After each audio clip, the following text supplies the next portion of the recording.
Përshëndetje nderuar shikues në edicionin e mesditës në Top Channel. Prokuroria për krimet e rënda në përfundim të hetimit të procedimit pasuror nisur në nëntor të vitit 2017 në ngarkim të Klement Balilit kërkoi sekuestro të pronave. Ai ndodhet në burg në pritje të pretendës sepse është akuzuar për kryerjen e veprave penale trafikimi narkotikëve në bashkëpunim në formën e grupit të strukturuar kriminal, pjesëmarrje në grup të strukturuar kriminal, refuzim për deklarim, mos deklarim fshehje ose deklarim i rrem i pasurive, interesa private të personave të zgjedhur dhe në punësve publik ose i çdo personi tjetër që ka detyrimin ligjor për deklarim. Për shkak të akuzës së pastrimit produkteve të veprës penale ose veprimtari kriminale, prokuroria ka paraqitur kërkesën për konfiskimin e 14.000 metra katror truall në qytetin e Sarandës. Objekti i shkampit pushimit punëtorve, 4+1 kate me sipërfaqe ndërtimi 1923 metra katror dhe sipërfaqe trualli 13.000 metra katror, ndodhur në qytetin e Sarandës, si dhe 23 apartamente. Genovefa Ruiz Calavera, drejtore për Ballkanin në Komisionin Evropian, njëherë si shef e misionit ndërkombëtar të monitorimit vettingut, ndodhet për një vizitë në Tiranë, të cilën po e ndjek gazetari Muhamet Veliu. Le të lidhemi drejt për drejt. Muhamet, zonja Calavera pati një takim me shoqërinë civile. A pati ndonjë mesazh prej saj për sa i përket ecurisë së vettingut? Ardi, në fakt, pak përpara se zonja Calavera të niste takimin me shoqërinë civile, unë e pyet atë nëse ajo ishte e kënaqur me shpejtësinë me të cilën po ecën procesi i vettingut. Zonja Calavera nuk dha një përgjigje, po ashtu ishte me shumë interes të dinim prej saj se çfarë ajo mendon për akuzat se procesi i vettingut në disa raste ka qenë selektiv, pra nuk ka qenë i njëjtë nga një gjyqtar në prokurorin tjetër. Megjithatë, zonja Calavera ka preferuar të flasë ekskluzivisht vetëm për rolin e shoqërisë civile në takimin që ajo pati, tha se Bashkimi Evropian është shumë i interesuar që shoqëria civile të jetë vendimarrëse, pra përbën një rëndësi për Bashkimin Evropian. Po ashtu, ajo tha se roli shoqërisë civile në Shqipëri e ka treguar forcën e vetë në rastet si që ishte protesta për kundërshtimin e sjelljes së armëve kimike apo për disa hidrocentrale të tjera që po ndërtohen dhe ka hasur në kundërshtinë e shoqërisë civile. Po ashtu zonja Calavera tha se shoqëria civile nuk duhet të jetë fokusuar vetëm në Tiranë, po ajo duhet të ketë një gjithëpërfshirje. Këto ishin mesazhet e saj për shoqërinë civile. Muhamet, zonja Calavera është takuar edhe me kryeministrin e vendit Edi Rama. Çfarë informacione ka rreth këtij takimi? Në fakt, zyra e shtypit në kryeministri nuk ka dhënë asnjë detaj për këtë takim, ndërsa delegacioni i Bashkimit Evropian këtu në Tiranë përmes një postimi në Twitter për këtë takim jep vetëm këto detaje. Në Twitter thuhet se zonja Calavera pati bisedime të rëndësishme me kryeministrin Rama rreth progresit të reformës në drejtësi dhe prioritetet kyçe në pritje të progres raportit të Komisionit Evropian. Po ashtu do doja të raportoja se zonja Calavera gjatë paradites së sotme ka zhvilluar një takim me disa ish deputetë opozitës, më konkretisht në takim kanë marrë pjesë Silva Caka, ish deputete LSI-s dhe kolegja e saj Klajda Gjosha, ndërsa pjesëmarrës ka qenë edhe Oer Bylik Bashi si dhe Aldo Bumçi nga Partia Demokratike. Të falenderoj për këto informacione drejt për drejta, nderuar shikues, ishim me gazetarin e Top Channel Muhamet Veliu. Ky është Top Channel. Në Washington u mbyll me një deklarat për unitet përballë rreziqeve të përbashkëta takimi i vendeve anëtare të NATO-s në 70 vjetorin e aleancës. Rusia, terrorizmi, emigracioni i paligjshëm, por edhe buxheti i mbrojtjes përmenden në deklaratën finale. Takimin e tyre dy ditor në Washington, eventi që shënoi dhe 70 vjetorin e krijimit të NATO-s, ministrat e jashtëm të saj e mbyllën me një deklaratë ku përcjellej unitet, rikonfirmoi rolin e saj si aleanca më e fortë në histori dhe renditeshin sfidat e sigurisë, përfshirë rrezikun nga Rusia apo terrorizmin. Në deklaratë shprehej gjithashtu mes të tjerash vendosmëria për të përmirësuar balancën e ndarjes së kostos dhe përgjegjësive për sigurinë e vendeve anëtare. Sa për Shtetet e Bashkuara, ne do të vazhdojmë të mbajmë barrën që na takon. Do të vazhdojmë të udhëheqim me NATO-n dhe kështu do të mbrojmë liritë e popullit ton dhe të popujve të aleatëve tanë. Edhe pse u shpreh kënaqur me rritjen e nivelit të kontributeve, të cilën e konsideron pasojë të trysnisë së tij, Trump e theksoi gjatë këtyre 2 ditëve se presioni i bërë në këtë drejtim ka funksionuar, por sërish aleat nga ai duhet të shtojnë edhe më shumë buxhetet e tyre për mbrojtjen. Shefi i NATO-s Jens Stoltenberg e pranoi se këmbgulja e kreut të Shtëpisë së Bardhë ka dhënë rezultat. Megjithatë, ai e nënvizoi qartë Azisë e Amerikës, i nevojiten miqt. Stoltenberg ju drejtua më herët dhe Kongresit Amerikan, kur i kujtoi se si NATO-ja e pat frenuar Bashkimin Sovjetik gjatë luftës së ftohtë dhe ndali mizorit në Ballkan. Serbët janë shqetësuar nga prania ushtarakëve nga Shqipëria në veri të Kosovës. Zhurma në shtyp detyroi mbrëm KFOR-in të sqarojë publikisht se ushtarakët janë pjesë e një stërvitje në kuadër të NATO-s, duke i kujtuar Beogradit se Shqipëria është prej 10 vjetësh antare Aleancës Veriatlantike. Prania e 4 ushtarëve shqiptar në kuadër të KFOR-it në veri të Kosovës ka alarmuar të njëjtën listën serbe. Por forcat shumë kombëshe të OKB-s atje përmes një deklarate për shtyp konfirmuan se gjendja në veri dhe në të gjithë Kosovën është e qetë dhe se nuk ka asnjë shenjë apo dëshmi për trazira ose dhunë të mundshme. Pavarësisht thirrjeve të shumta për fat të keq, tashethemet e fabrikuara vazhdojnë të qarkullojnë nëpër media duke shkaktuar shqetësim të pabazuar tek popullata. KFOR-i konfirmon se gjendja në veri si dhe në mbar Kosovën është nën kontroll dhe nuk ka asnjë shenjë për trazira, thuhet në deklaratë. KFOR-i sqaroi se nuk bëhet fjalë as pak për një provokim, por thjesht për një stërvitje të përbashkët. Ai theksoi se prania e 4 oficerëve shqiptar nuk duhet të habis askënd, pasi Shqipëria është prej 10 vitesh vend antar i NATO-s.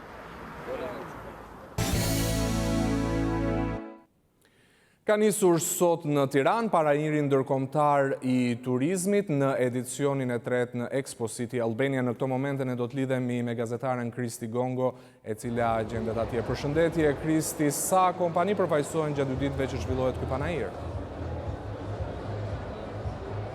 Përshëndetje Ardi, për të tretin vit radhazi, panajiri ndërkombëtar i turizmit organizohet në Shqipëri, ku marrin pjesë më shumë se 200 tur operator, kryesisht nga vendet e rajonit, por edhe nga vendet aziatike si nga India, Pakistani apo Kina, dhe të cilët kanë shprehur interesimin për Shqipërinë si një vend destinacion turistik dhe do e rekomandojnë në vendet e tyre Shqipërinë.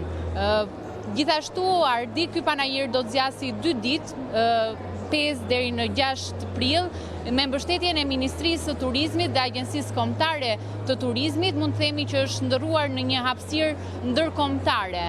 Por, për më tepër, unë kam këtu zëvendësministrin të turizmit në Malin e Zi, i cili do të tregoj më tepër për sfidat e turizmit si dhe bashkëpunimin midis 2 vendeve, Shqipërisë dhe Malit të Zi. Faleminderit. Atëherë, vetë fakti që në vitin 2018 kishim 16% me tepër turist nga Shqipëria, kjo tregon vetë një seriozitet ose një interesim shumë të madh sa i përket turistëve shqiptar për Malin e Zi. Po gjithashtu anasjelltas, duke marrë parasysh edhe statistikët e Shqipërisë, mund të themi që kohët e fundit, vitin e fundit, turistat nga Mali i Zi patjetër vizitojnë Shqipërinë. Sa i përket tregjeve të treta, apo siç përmendet ju nga turoperatorët nga vendet aziatike, Amerika etj. Është shumë e rëndësishme, sepse një turist i cili vjen nga ato tregje ai vjen, por nuk vjen të vizitojë vetëm Shqipërinë apo vetëm Malin e Zi apo Kroacinë etj. Por ato bën një paketë turistike, për atë është e rëndësishme shumë dhe Ministria e Turizmit të Malit e Zi së bashku me Ministrinë e Turizmit të Shqipërisë tregon një rezultat shumë pozitiv që kohët e fundit, po ashtu në rutat kulturore që turisti të vijë të kaloj ditë 2-3 ditë në Shqipëri, ditë në Malë të Zi dhe Serbinë apo Kroacinë etj. Sa të frytshëm e shihni këtë bashkëpunim mes Shqipërisë dhe Malit të Zi? Absolutisht e shohin të frytshëm, sepse nëse keni pas mundësinë, po ashtu të ndëgjoni edhe sekretari general të turizmit të Shqipërisë, po ashtu edhe nga ne, do të thotë numrat e turistëve gjithnjë nga tregjet e treta ato po rriten. Do të thotë aty është fryti kryesor. Do të thotë ne jemi nis duke filluar edhe në turizmin nga Evropa, por sidomos për tregjet e treta jemi nis në një rrugë të drejtë. Dhe pa bashkëpunim ne jemi fqinj, do të thotë Shqipëria dhe Mali i Zi janë shumë afër. Ato duhet të kenë bashkëpunimin dhe gjithnjë numri i turistëve po rritet. Kështu edhe në Maltësi. Do të thotë, mendoj se jemi, jo mendoj, por theksoj se jemi në rrugë të drejtë dhe ajo gjithnjë është të tregu e fryqshme. Në fakt, ky është dhe synimi i qeverisë shqiptare që të rrisë bashkëpunimin mes vendeve ballkanike, por jo vetëm, edhe vendeve aziatike apo botërore. Absolutisht. Ja pra konkretisht sot mund të themi dhe mund të shihni që në mëngjes, që në 10 ora që është hapur panajiri, do thot në stendën e Malit të Zi, ku sot bëjnë pjesë oferta turistike e Ulqinit, oferta turistike e Podgoricës, e Budvës, e Kotorit, hotelet të ndryshme, ato sot kanë takime pikërisht me agjensionet apo tur operatorët që janë nga tregjet e treta apo nga Azia dhe vendet e tjera të botës. Do thotë ky është ai B2B, si të themi, B2B takimet që janë të fryshme dhe për atë punë ne jemi po ashtu edhe sot me një ofertë shumë të gjerë dhe agjensionet apo biznesi është ai i cili i bën punën, ne jemi ato të cilët duhet t'ia mundsojmë. Kjo është dhe risia e panajirit ndërkombëtar të turizmit në Shqipëri, takimet B2B mes tur operatorëve, por si prezantohet Mali i Zi në panajirin ndërkombëtar të turizmit? Po shifni edhe vetë edhe këto do të thotë numrat e qyteteve që janë në Shqipëri sot, unë shpresoj se edhe vite ajo vetëm do të rritet. Pastaj gjithmonë Shqipëria është një fqinje, është një komshi shumë i mirë i Malit të Zi, duke marrë parasysh edhe ofertën dimrore që kemi një numër shumë të madh turistëve nga Shqipëria, edhe do të thotë skiimin 2018 që hapem të ri dhe mendoj se gjithçka shkon në atë drejtimin pozitiv dhe marrëdhëniet Shqipëri Mali i Zi gjithnjë janë duke forcuar, duke filluar nga pala e politikës, ashtu edhe turizmi. Megjithse turizmi nuk njeh shumë politikën, por se sidoqoftë jemi në një rrugë shumë të drejtë dhe jemi do të thotë statistikat apo numrat tregojnë vetëm atë suksesin të cilin e kemi çdo vit. Faleminderit shumë. Faleminderit juve. Ndërkohë nga ana tjetër, sfidat e Shqipërisë për këtë vit janë gjithashtu shërbime turistike, zhvillimi i tyre, si dhe zhvillimi i destinacioneve të reja, pasi Shqipëria njihet si një për turizmin detar, por çka qeveria shqiptare do të zhvilloj janë destinacionet e reja turistike, si dhe turizmin gastronomik apo turizmin malor. Shifra që duan të informacione dhe për intervistën me zëvendës ministrin e turizmit të Malit të Zi, ne do të vijojmë me edicioni. Në shkollën Ali Agjan Elbasan, kushtet janë përmirësuar brenda një viti falpunës për rekonstruksionin e saj. Por në qytet janë edhe 4 institucione të tjera arsimore ku duhet ndërhyrje. Ndjekim për më shumë Bruna Kërçykun. Këto kanë qenë kushtet e shkollës Ali Agjan vetëm një vit më parë. Jo vetëm që mungonte sistemi i ngrohjes, po 2 ere dritare ishin të shkatruara dhe po ashtu tavani pikonte, ndërsa gjendja sot është krejtësisht ndryshe. Shkolla është rekonstruktuar në kushte bashkëkohore dhe plotson të gjitha kriteret që prindrit kërkojnë për fëmijët e tyre. Gjendja e shkollës sot është akoma më mirë, domethënë nuk është se ka qenë kaq e mirë. Ne jemi shumë të kënaqur për gjendjen e shkollës, ka sistem ngrohje, ka dhe rregull, ka çdo gjë. Vajza është parashkollar, për momentin deri tani jam e kënaqur, nuk e di më vonë, sigurisht mendoj deri 9 vjeçaren ta mbaroj këtu. Ka pas ato tash është më e rregullt, më e mirë. Më parë nuk kishte gjithë kushtet që ta duheshin, por tani që është rregulluar tani plotson gjithë kushtet, ngrohjen, gjithçka. Të mira kanë qenë, por tani normalisht janë shumë të mira. Janë jo pak, por 500 nxënës që tashmë mësojnë në ambiente krejtësisht të reja. Në të njëjtin standard, në qytetin e Elbasanit janë dhe 4 shkolla të tjera, ndërsa mbetet ende shumë punë që të gjitha shkollat dhe të gjithë fëmijët të mësojnë në kushtet e duhura për një proces mësimor normal. Në Gjirokastër janë ende të pakënaqur me linjën e transportit nga qyteti drejt Dropullit dhe Anasjelltas. Korespondentja Kristina Fidi ndoqi protestën e pasagjerëve sot. Mënyra se si po funksionon transporti publik për disa 10 fshatra të Dropullit të sipërm dhe të poshtëm nuk duke se përmbush nevojat e banorëve. Ata pretendojnë se kostot janë shumë fishuar dhe se zgjidhja e pa studiuar po cënon cilësinë e jetës. Banorët madje kujtojnë se dhe në kohën e diktaturës komunikimi ka qenë më i mirë se sot. Ata kanë protestuar duke kërkuar rikthimin e transportit ekzistues. Pas një ankanti të fshehtë në Tiranë e morë linjën e Dropull, linjën Gjirokastër Dropull, që s'do të mirë të fare linjë Gjirokastër, mos kishte fare linjë, I kështë dropu Gjirokastës. Linja është shumë keq tashti. Ne kishim në ato kohra, unë isha shumë erë në Gjirokastër se kisha punë ndaj një pensionin të fshatrave, kishte linjë deri në Koshovic. Tashti na shprerë, neve jemi, unë marrë një pension invalidet, jap 30.000 lekë të shkojnë Gjirokastër e të vi. Taksi do 10.000 dhe vi nga Sotira del këtu, vjetë të kthemi. Kompanitë lokale janë duke u mbështetur edhe nga Bashkia e Dropullit, e cila argumenton se ligji nuk është funksional për bashkitë e vogla, për të cilat do i dhënë zgjidhje specifike.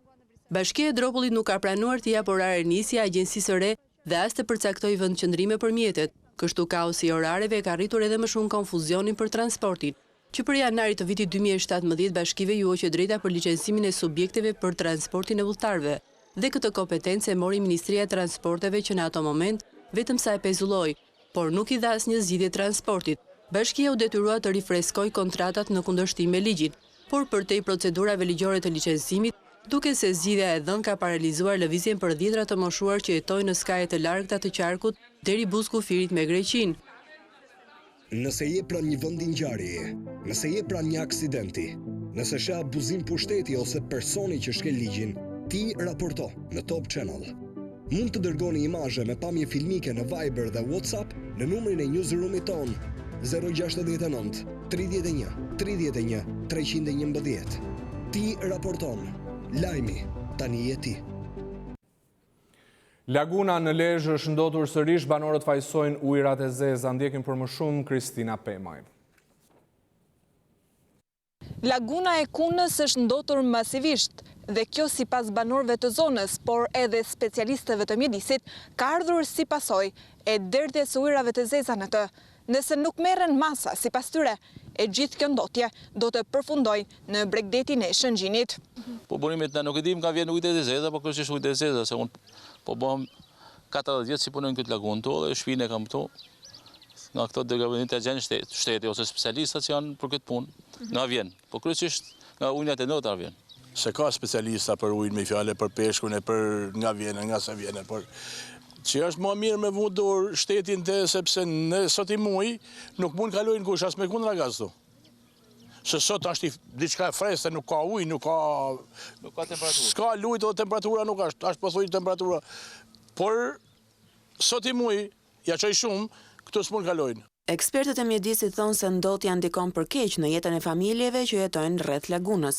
Jemi në një situatë ku të paktën 3 vitet e fundit kemi një rritje të procesit eutrofikimit që në një farë mënyre quhet një proces natyror, por këtu janë një ser faktorësh që kanë ndikuar që ky eutrofikim e para të vijë shumë më shpejt se sa po të ishte natyror, normal, dhe e dyta eutrofikimi këtu të paktën me sy siç vërehet, por edhe nga matjet që kanë bërë institutet më përpara, shkalla eutrofikimit është shumë e lartë. Nuk është hera e parë që në lagunën e Kunës shfaqet një ndotje kaq e madhe, dhe situata sipas ekspertëve po vjen duke u rënduar.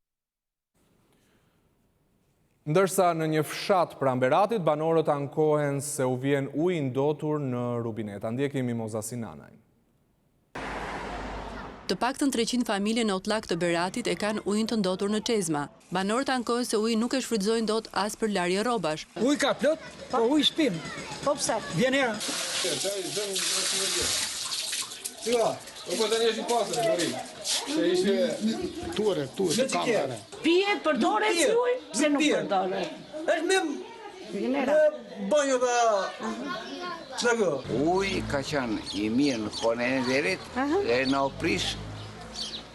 Nuk e di, çaj hedhin vjen shkum. Është viteve 1960-1965. Një investim shumë i vjetër, i amortizuar dhe ka dalë jashtë fushave teknike. Nisur nga ky fakt, unë në datën 11/3/2019 kam dërguar një shkresë kryetarit bashkisë që i kam thënë të më plotësoj me inxhinierët teknik për të bërë një preventiv. Për më shumë se 30 vjet ata ankohen edhe pse çdo litër i paguhet ujësjellësit. Fshati Otlak shtrihet pranë Beratit, por rrjeti është i amortizuar prej më shumë se 65 vjetësh dhe uji ndotet rrugës.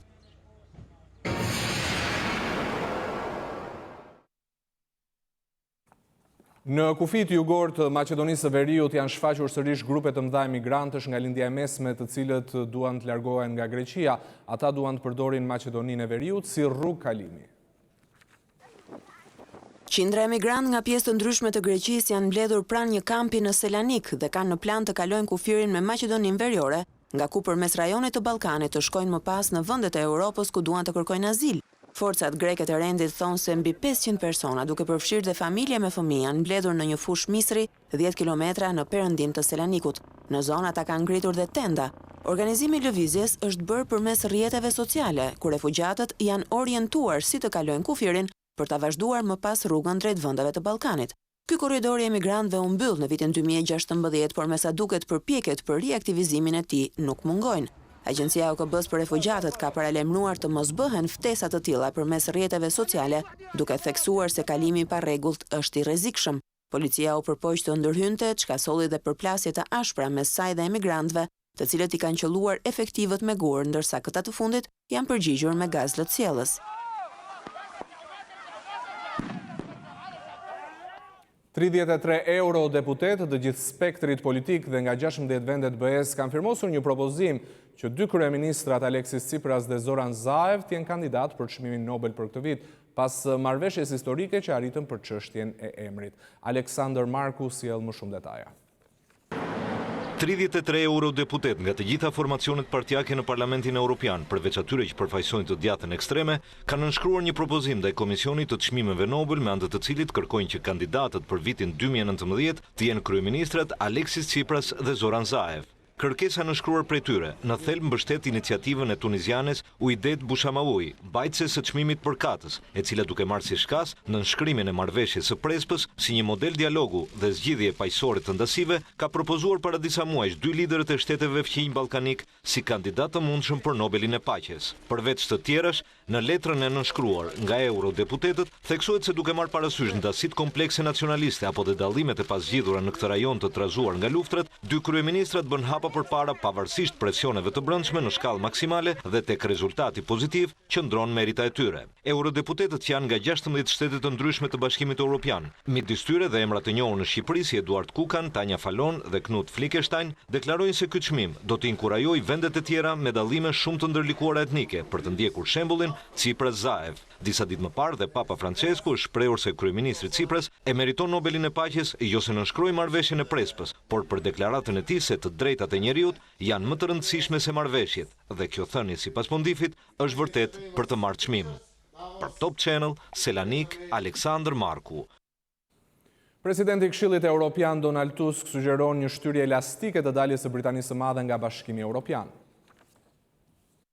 Presidenti i Këshillit Evropian Donald Tusk sugjeroi një shtyrje elastike të datës së Brexitit me 12 muaj. Plani i Tuskut është që ta lejojë Mbretërinë e Bashkuar të largohet më shpejt, nëse parlamenti arrin ta ratifikojë marrëveshjen, por kjo do të duhet të merrte dritën jeshile të krerëve të BE-s në samitin e javës së ardhshme. Konservatorët dhe laboristët pritet i vazhdojnë më vonë gjatë ditës bisedimet e Brexitit. Çështja është se nëse ato dështojnë, vonesa me gjas ka për të qenë mjaft e gjatë. Mbretëria e Bashkuar duhet të largohet nga BE-ja në 12 prill dhe ende ligjvënësit nuk kanë miratuar asnjë marrëveshje për tërheqje. Tusku beson se ka një zgjidhje me të cilën do të mund të pajtoheshin të dyja palët. Ai ndan bindjen se marrëveshja do t'i përshtatej si BE-s ashtu dhe Britanisë së Madhe dhe do të shmangte ballafaqimin e Brukselit me kërkesat e vazhdueshme të Londrës për zgjatje afatit çdo javë. Propozimi i tij do t'i lejonte Britanisë mundësinë të largohej nga bloku kur të aprovohet dhe ratifikohet marrëveshja në parlament brenda një periudhe kohe 12 mujore. Procesi i shkëputjes së Mbretërisë së Bashkuar nga BE-ja nisi 2 vjet më parë dhe nuk është finalizuar ende. Ndërsa zgjedhjet e majit për Parlamentin Evropian po afrojnë, zëvendës kryeministri italian Matteo Salvini dhe Lega Nord lajmëruan organizimin e një takimi të partive europiane të ekstremit të djathtë me qëllim krijimin e një aleance mes tyre. Zëvendës kryeministri italian Matteo Salvini dhe lideri i partisë së ekstremit të djathtë Lega e Veriut do të organizojnë një takim të partive evropiane të ekstremit të djathtë në Milano javën e ardhshme, me qëllim ndërtimin e një aleance para zgjedhjeve të majit. Salvini po përpiqet të pozicionojë veten si lideri i forcave euroskeptike dhe populiste në Evropë, por mbetet e paqartë nëse ndonjë lloj koalicioni zyrtar do të funksionojë. Kjo edhe fal dallimeve mes partive dhe rrjetit të koklavitur të aleancave që ekziston brenda Parlamentit Evropian. Populistët djathtistë e Evropës janë në pushtet në Itali, Hungari, Austri dhe Poloni, e po ashtu po ngrihen edhe në vende të tjera si në Francë apo Holland. Sipas sondazheve, populistët do të avancojnë ndjeshëm në zgjedhjet e majit. sidoqoftë nuk parashikohet që ata të krijojnë një mazhorancë. E shumë analistë besojnë se do të përpiqen jo pak të prezantohen në një front të përbashkët. Sipas mediave italiane, partitë e ekstremit të djathtë nga 20 vende të Bashkimit Evropian janë ftuar në eventin që do të mbahet të hënën në një hotel luksoz në Milano. Vetë Salvini tha javën e shkuar se partnerë në vende të tjera të BE-s i kishin kërkuar atij të inicionte këtë bashkëpunim.